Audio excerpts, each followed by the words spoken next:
mitigation assistance today. I'm Zach. I work with Quality Engineering. I am a project manager with us. We are Louisiana-based, so we're working with the city of Flagler Beach to create this grant, submit the grant, and get it approved. Just to introduce some of our team members here, we have Jamie Seal, who's our Chief Administrative Officer. We have Jeanette Clark, who's our Technical Services Supervisor, and then we also have Andy DeRay, who's going to be a big point of contact for you as far as turning in documentation, any communication you have on the project, status, things like that. And then we also have Ms. Jane in the back as well, with Flagler Beach as well. So, FMA, Flood Mitigation Assistance Grant. This is what we're going to be applying for. The main goal of this grant is to mitigate properties from flooding and in turn provide savings to the National Flood Insurance Program. Make sure everybody got a pamphlet. Did everyone get a folder? Excellent, thank you. If you didn't get one, we will bring it right to you. Okay? In that, just before we get back into this, just to recap on what Andy was saying. In your folder, you have a spot for notes if you want to write anything down. You also have our contact information, and there will be a homeowner packet we can send. It's just documents needed for the grant. You can email Andy for those documents to participate in this grant. So back to flood mitigation assistance. FMA grants, their main priority of this is to save funding to the NFIP, the National Flood Insurance Program. And one of the main requirements to participate in this grant is that you also have to have flood insurance backed by the NFIP. What we're doing is we're competing for an annual grant. There's a large sum of money the federal government is going to be giving. They released what's called a Notice of Funding Opportunity, and it sets all the guidelines, the rules, and the funding that will be available for fiscal year 2023. We're still waiting for that to come in, so we don't know what the true total pot is just now. But based off of last year, that was 800 million. That was being competed for. Just a while ago, I did say that one of the main requirements is you want to have National Flood Insurance Program. If you have an NFIP policy, you would be eligible, and you would want to have that pretty much now. I think the date is September 30th is the last date. If you don't have NFIP policy, you would have to have it by then. What's it called? NFIP? NFIP, National Flood Insurance Program. Another part about the FMA grant is that not only do you have to have NFIP insurance, but you want to meet the criteria that the federal government sets. And the criteria that they set is to include is to prioritize properties that are repetitive loss and severe repetitive loss.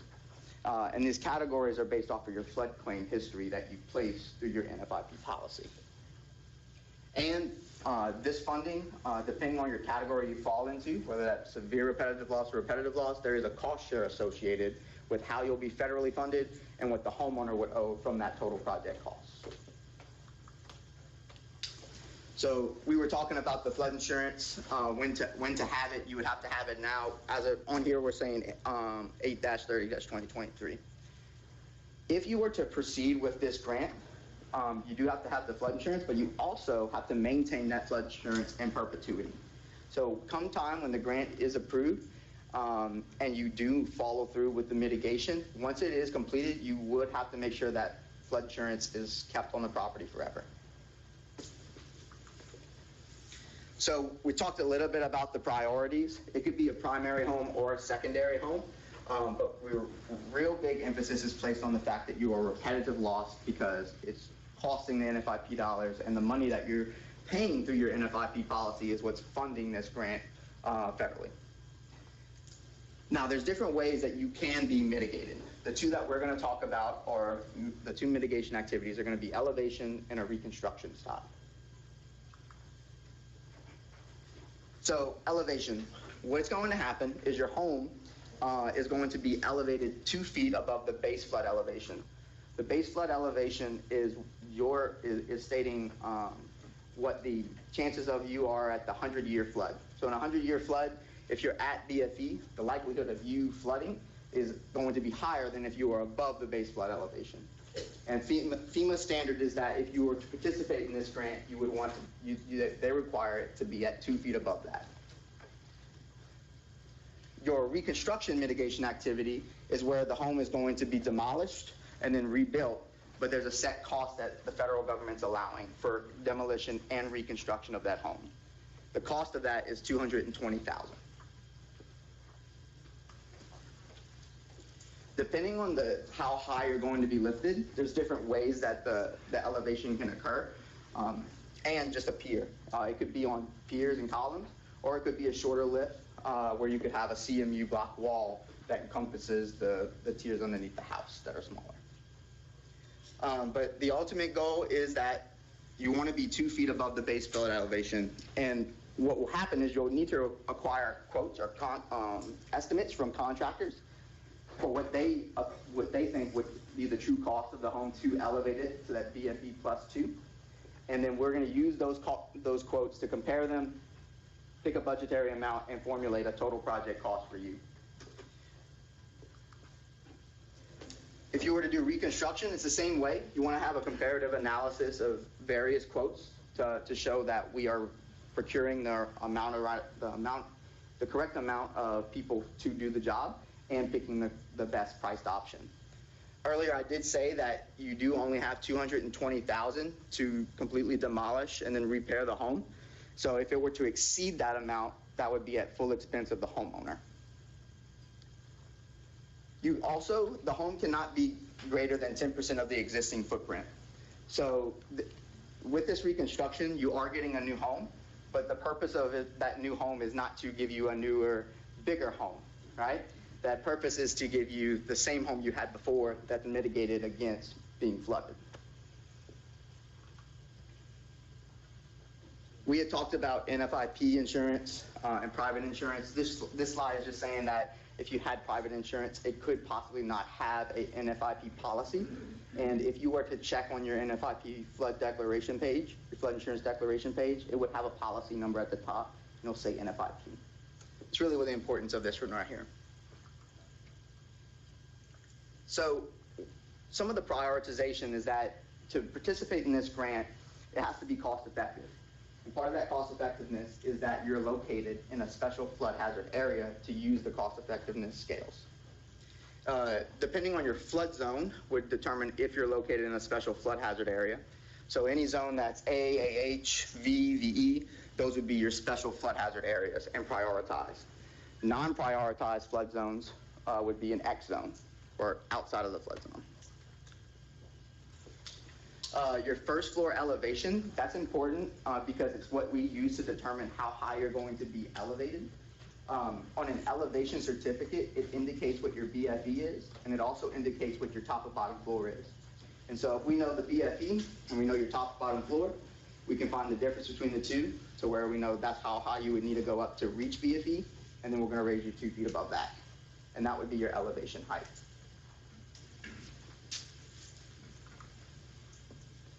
So prioritization, repetitive loss and severe repetitive loss. If you're a severe repetitive loss property, you're going to be 100% federally funded, meaning there's no cost to the homeowner for the total project.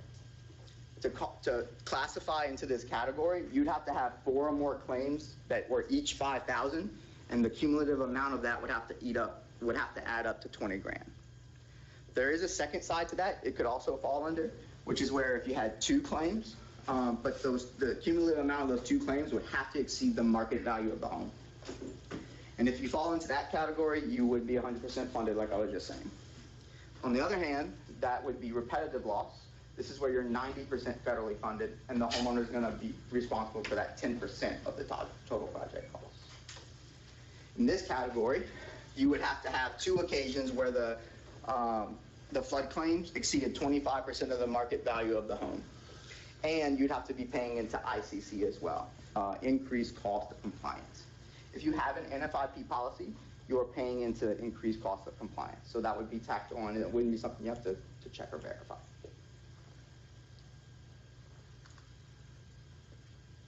So documents needed to participate in this grant. Earlier I'd said that flood insurance does have to be maintained in perpetuity. So we have what's called an acknowledgement of conditions. We would ask that that acknowledgement of conditions is signed and notarized. And what it's saying is that you understand that you will be required to maintain the flood insurance forever. We also would like your flood insurance declaration page. I said it a couple times. It's a main requirement, so we're going to need the proof that you do have the flood insurance. And then a total flood claim history report as well. This is helpful for us to know which category you're in. And there's a couple ways to determine if you're severe repetitive loss or repetitive loss. One method is to look on a National Flood Insurance Program list that can be shared with us, and we can verify it from the list. The second way is that with your flood claim history report, the NFIP will give you a one-page document that has all your prior flood claim histories that were documented. It can be put into a calculator, and it tells us if you're RL or SRL.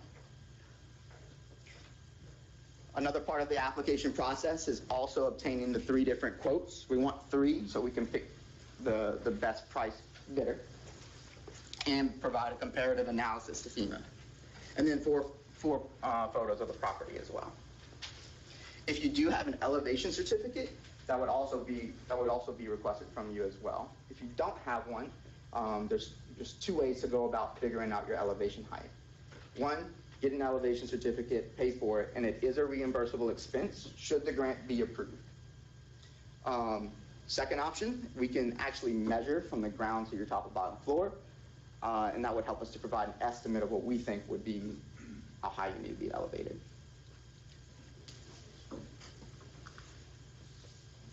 So there's different eligibilities under the eligible activities under the elevation mitigation style.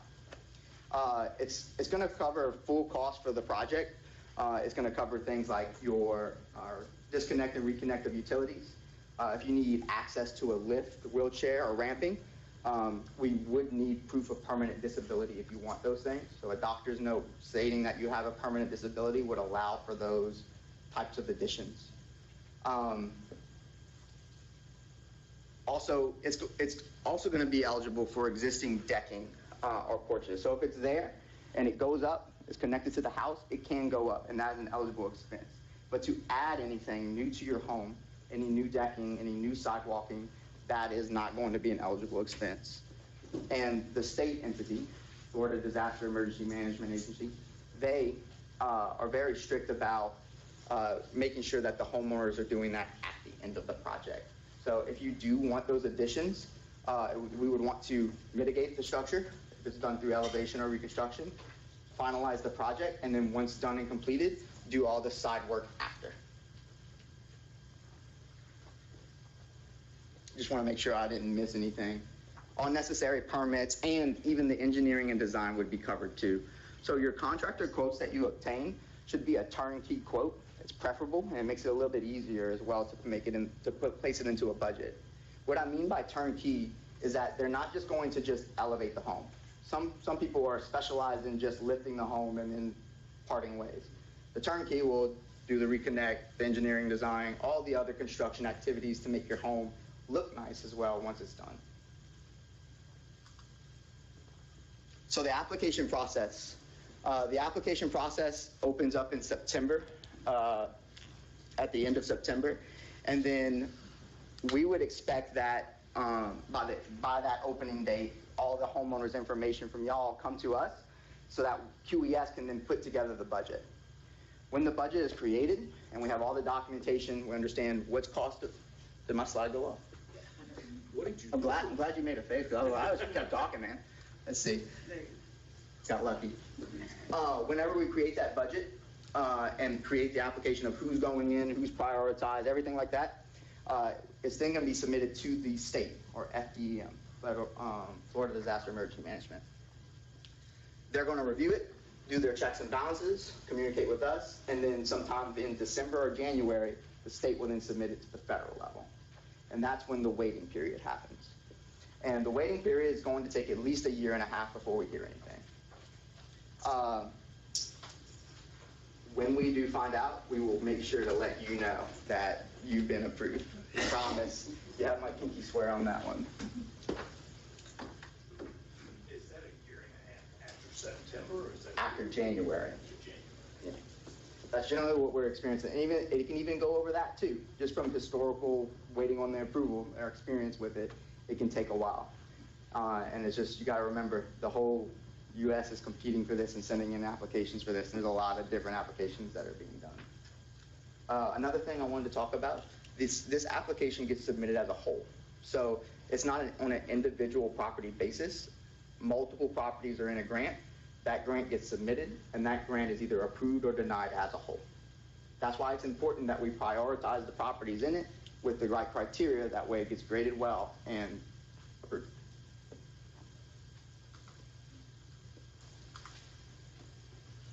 So I introduced the team earlier. Andy's going to be the best reference for any questions, calls, any documentation you need. Anything related to the grant that might be a little bit more specific in question, I'm the project manager, so that can also be addressed to me as well. And I'm going to open it up to questions right now. I do want to thank everyone for coming. If you'd like to leave, you can. If you want to stay and ask questions and hear them out, we're going to kind of turn it into a Q&A now and just kind of move from there. Earlier, I can't remember if I said this, your folder doesn't have the documents to apply in it. So if you want those documents, you want to reach out to Andy to obtain those. That way you can apply. On a quick side note, everybody that has signed in with an email address should now have the introductory email. And I just realized a few of y'all I emailed again, so sorry about that. But everyone should have it, so if you don't have it when you get home, please reach out on that grants email and I'll send it again. One of the eligible activities I mentioned as well, relocation. If the time period that you're out of your home and would have to stay in a hotel or somewhere else, that is a reimbursable expense too. So if you want to be reimbursed, you would need to keep your receipts so that they can be sent. Once again, this is if the grant's approved. Is everything reimbursed? So are we paying contractors on the front end and then getting reimbursed by the grant when we submit receipts? That's correct, yes.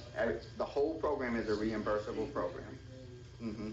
As invoices are received and then paid, we take those invoices and supporting documentation for the reimbursement request, send it to the state level, they review it, and then they issue the money back down to whoever it needs to go to, the appropriate vendor. It can vary. It really depends on the state entity, how quick they review it. In a long span, 3 months, but I don't anticipate that. No, Pocket for roughly 3 months, paying your contractors and sitting on that bill. It could go that long. I do not anticipate it. Based off of my conversations with FDM, their response is it could be done in a week from their responses. It just depends on the communication on what's missing, what may be ineligible, maybe an ineligible expense was there, has to go back and forth, things like that. Andy, what were you saying? You were chiming in? From talking with some stuff on FDM, they were talking the quicker times of hopefully with a 30-day turnaround. Yeah. Yes, sir. Oh, and by the way, I'm going to jump back and forth to each side to make, I'll make sure we're being fair. How is the current market value of your house determined? So on the NFIP list, there is a value to your home that we can use and reference. That value, I think, is just through your flood insurance policy, how it's been carried down the line, what they thought. Another way you can determine the market value of the home is looking at the assessor's office. That's a third way to justify the value. Are you asking more specifically in regards to how the insurance company determines whether or not you're a severe repetitive loss or repetitive loss property? So, like, on their list, they have that number. Are you asking more specifically, how does your flood insurance determine that house value? Yeah. Correct. Yeah, your flood insurance policy has a value for your home that is written down or recorded somewhere. I'm going to switch to this. Did I answer your question? Did I address it? Yes. Okay. I'm going to switch to this side. Any questions inside?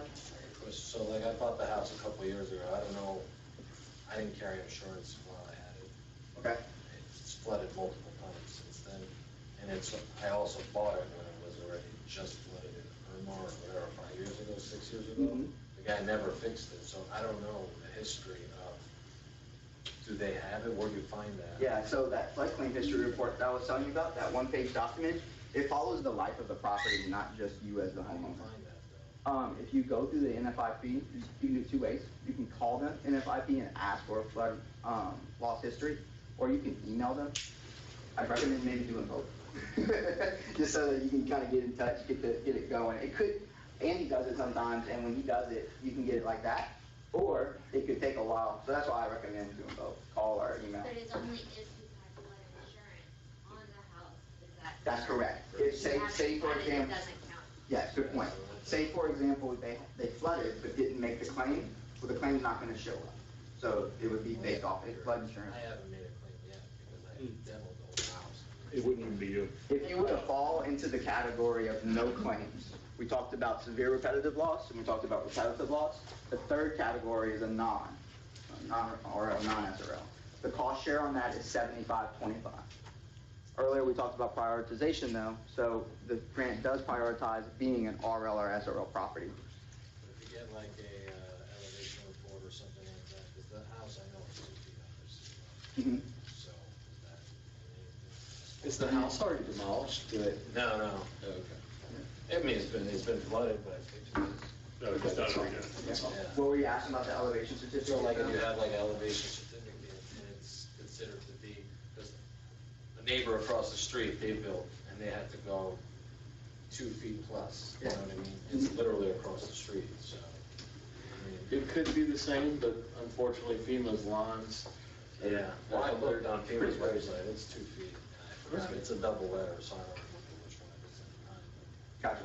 Does that make any priority or anything like that? Or? The elevation certificate is just a document Yeah, yeah. to determine the height needed for Yeah. elevation. So it wouldn't play a factor in the priority.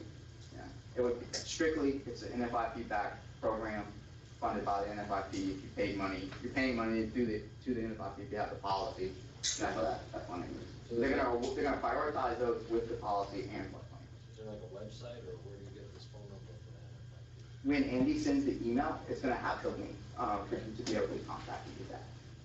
Yeah, and when you contact him, he wasn't joking. You'll get a response very quickly that'll say, thank you for your submission. And it could be 2 days and you'll get your flood history. It could be 2 months. There's no rhyme or reason. I think it's just when they decide to get to that stack of files. That's why I stress calling and emailing. You can call, you know, get more done on the phone. I'm sorry, when you were saying low priority, 25, 75, is it, So insurance interest support? I'm 75 and they're 25 or? Federal government, 75% federally funded. Okay. Homeowner, 25% cost. So you could be eligible if you have an elevation certificate and paid NFIP insurance, you might be able to get. It's not so much about the elevation certificate. He's eligible to apply, but of less priority because it prioritizes repetitive losses. And how does that fulfill on one applicant? So this Flagler County, Flagler Beach, we send in as one applicant, but then we get awarded $50 million. It then goes to the prioritization in that list, does it count or how? Yeah, whenever we make the budget and we make what we submit, we're making it fit FEMA's guidelines and prioritization. So not one person gets to be elevated over the other if the grant's approved. They're all approved. Getting into the application, we're gonna make sure it has the prioritization to get it approved, right? We gotta make it look pretty. We gotta make it look good in FEMA's eyes. So we're gonna pick the properties that are for repetitive loss, severe repetitive loss, put those first, and then kind of go meet all the FEMA requirements. Yeah. So if somebody, like if he applied, would he not get included if he wasn't? I'm a little bit. Yeah, so that's hypothetical situation, non-repetitive loss, we're gonna do our best to include them in the grant, make sure it's cost effective, but it would be of less priority. Again, FEMA's revision. The reason that is because the program is funded with funds from insurance policies. So flood mitigation assistance receives a portion of the money that you pay in a premium every year to pay to mitigate structures. And the reason FEMA offers the program is because they're trying to reduce the amount of money that FEMA pays out every year by going after the severe repetitive loss properties. Those are the properties that receive 30-40% of the amount of money that's available to the NFIP every year in payouts. So keep in mind, they're targeting certain properties, severe repetitive loss properties.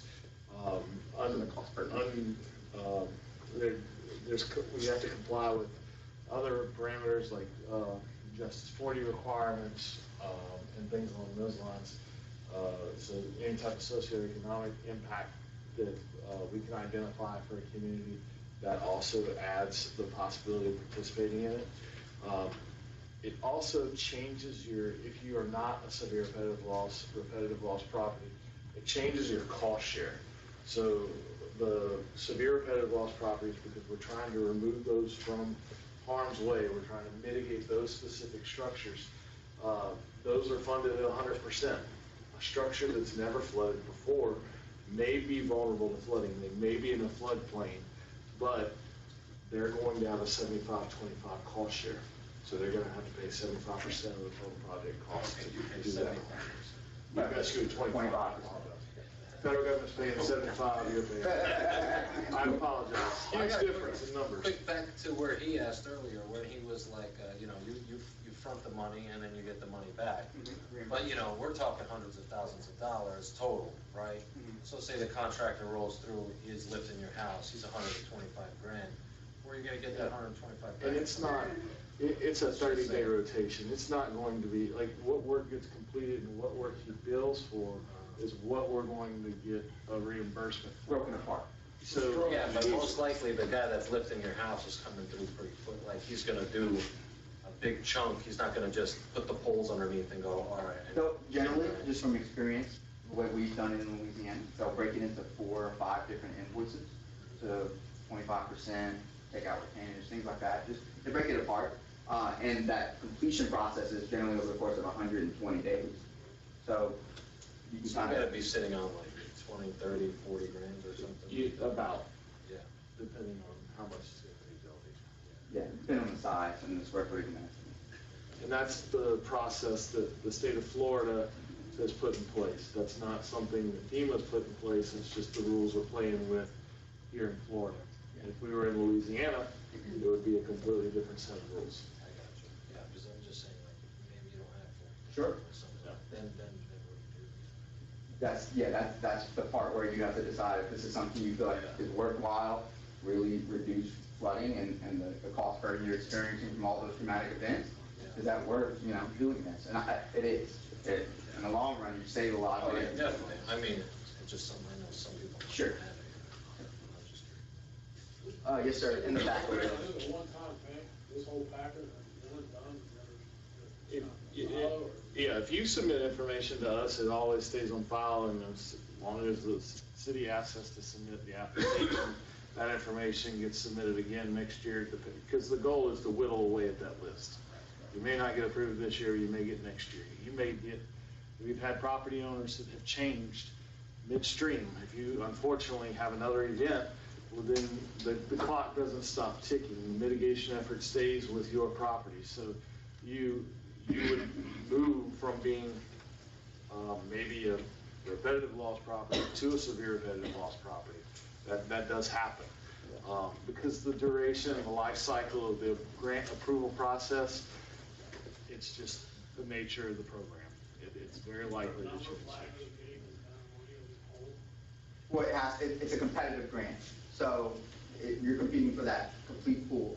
Last year, from the, That grant is gonna be based on your number of applications and the money it's gonna be the amount of properties we put in one application in the budget.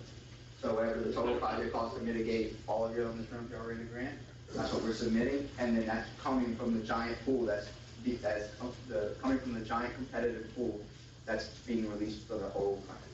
So if we're late submitting that, We won't be late. We're not, yeah, that's. We will not be late. That's what happens now. Yeah, I'm telling you, we will not be Yeah, late. we'll start writing the application in October and getting our information and start pushing to finalize our application. Because Florida doesn't want to be reviewing these applications in the month of December. And quite honestly, we don't want to be doing them either because it's going to get very stressful. We want to make sure that we have all the documentation. Sir? where are you guys? We are located in Louisiana, but what are we involved in? So we are the folks that have been hired, we're working with the city to put together all the application information to submit it. I've been doing this for over 20 years. So you guys were hired by the city? Yes, yeah. We were working with the city to get the application put together. There's not a grant put in place right now, so there's no contract in place right now. I can't build the city for something that I can't get approved. If I can't get it approved, then I don't need you to be paying for anything, and I don't need the city to be paying for anything. Once that grant gets approved, then the contract will be signed and the documentation with us will go into place. Our fee is part of the total project cost, and our fee for this particular service for the grant cycle for your property, taking care of all the information that has to be submitted, is about $14,000. Are you required to live in the house after the grant? You can do whatever you want with your home. The only requirement is that the flood insurance must be maintained on the property. If you sell that. So say if you sell your home, yeah, there's a deed restriction saying that flood insurance must be on the record. That acknowledgement of conditions I talked about earlier states that you're gonna maintain it. That will be recorded on the property. That's what he's talking about, that deed restriction. The state is supposed to enforce that with the local government.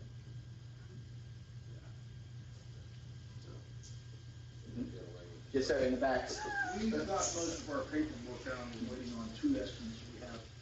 He's already visited the home and did that, so. Getting the third is a nightmare. I can't tell you how many places I Sure. call, no, we're not. Sure. Do you have any other ones besides Heavenly and Davies or? I think, Heavenly and Davy are now the same company, right? Right, well, Well, they they're- bought. let's talk about the three quote So that's thing, the two. just to clarify that. If you can't get that third, and you have to, we can make that work. We want three, just because it helps for the comparative analysis. If you can't get the third, it's not something to stress. Doesn't look like I Now- can get it either. Yeah. Now, we do have that list. I'm sure you already have the list, but not yet. Well, there's only two on that list right now, and that is Davy, which is out of Louisiana, and they have bought, in the last couple of years, a place in Tampa called Heavenly Foundations. And Tom has said he will send both quotes, and surprisingly, because of taxes and everything else, the quotes will be a little different.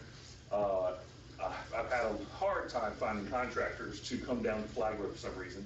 I mean, it's not that far from St. Augustine or St. John's, but I'm still working on that. But again, like Zach's saying, if you can't get that third quote or anything, it's not something to stress over. There's ways The around it. reason you're not finding contractors right now is because you're not elevating properties in this community right now. Right now, yeah, exactly. Once there's a grant in place, they're gonna come over here. It's just like any other, like, if there's a grant to replace air conditioning units, then guess what? We're gonna find a lot of contractors that are willing to start replacing air conditioning units. We're not So, stuck with that contract, are you gonna get us any quotes? no. There is no contract from the quotes. The quotes is just for the application to pick a number and justify the number. Your contract, that's later down the road when the grant's But the approved. And you, contractors. let me finish this for him though. That contract is whenever you get the grant approved and are choosing the contractor, you want to do it within budget. And you want all these quotes and applications due by when? September, end of September. Yeah. But the contractors do have to be like FEMA approved contractors, right? Or they? There's no such thing as a FEMA-approved contract. Okay. In anything you do in life, there's no such thing as a FEMA-approved contractor Okay. that you as an individual ever.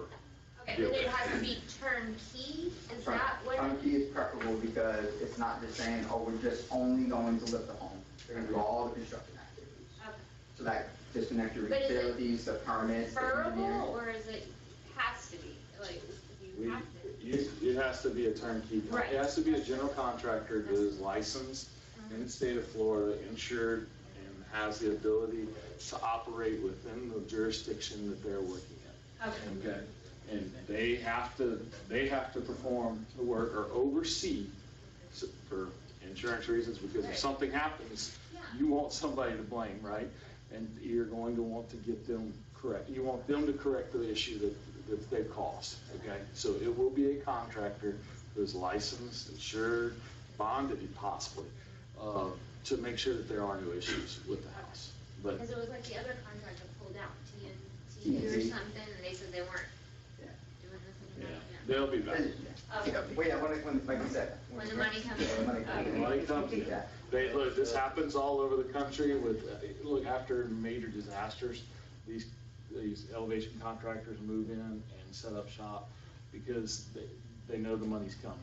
And right now, there's just not money assigned. Once they start getting award letters, you're gonna start getting mail outs, I guarantee you.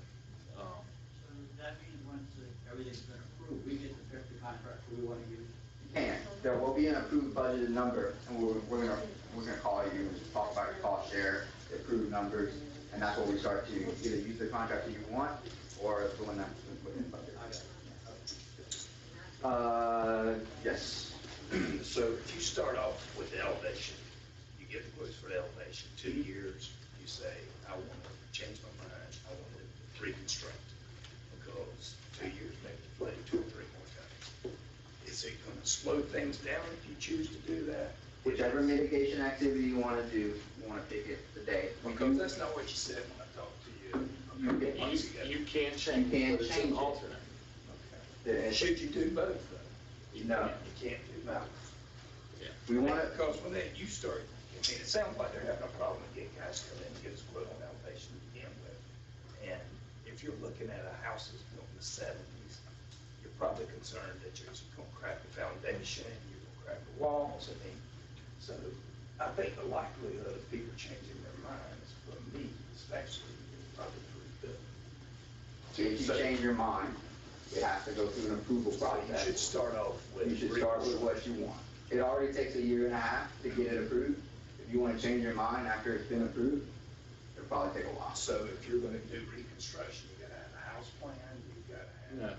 Not to submit the application. This is, you're, kind of what you're talking about more so, once it's approved and once you get there, this is all about budget, what we think, getting it approved, prioritized. Okay? Well, so say my house, I did additions, and the additions are up to code now. You just said you had to tear the whole house down. Can you keep those additions if they're, The whole house has to be demolished. even if those additions were built 10 years ago or 5 years ago? The whole house has to be demolished. In program guidance, the program guidance doesn't allow for like selective demolition. So, and it's not, it's just the way FEMA has written the program originally. So they don't want to have, I guess they don't want to have a building that is possibly not up to code. They would probably want us to verify that. Yeah, I just wanted to ask about the contractors, I was worried about Yeah, that. no, you're fine. It would be very tricky, so Absolutely. You had a question? Oh, hang on, You're gonna elevate versus to repair them. What's gonna be approved after? Are you asking, is one mitigation activity better than the other? Approved or? No. Just work it out, not build up. Now, do you have a cost for, say, an elevation, estimate on a 2,000 square foot house or whatever? I think it's running around $125 a square foot, something of that nature. 160 on yours? It varies from contractor to contractor. You have a rebuild plan? Say it again. Reconstruction plan? You have the federal funding at 220. That's your demo and reconstruction. No, that's your number. Yeah, that's your number, yeah. What I'm saying is total square foot. I'm not sure. around 200, yeah. Yeah. You have 220 grams to make work. I'm not sure what the cost per square foot. That claim on the dwelling, when we purchased the house, we know from neighbors that Irma flooded the house, but it was never explained by the previous owners. How can we prove that? If it's not documented through the NFIP, it's Okay. So I'll put. from,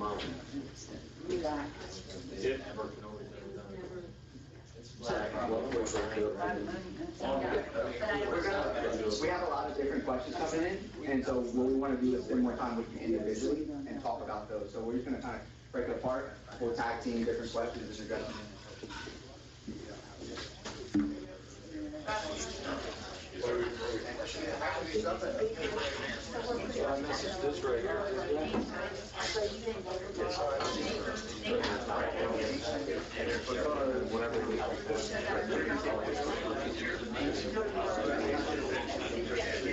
Curious, I mean, we haven't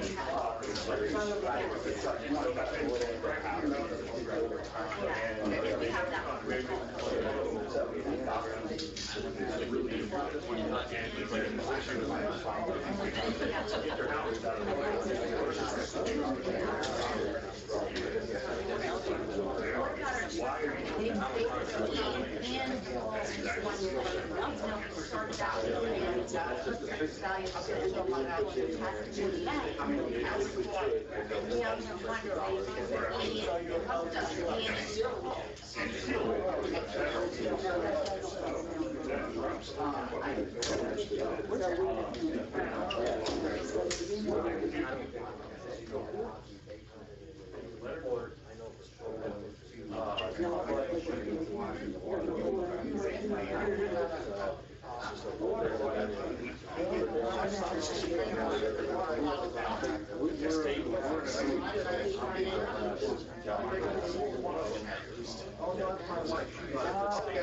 Bridge.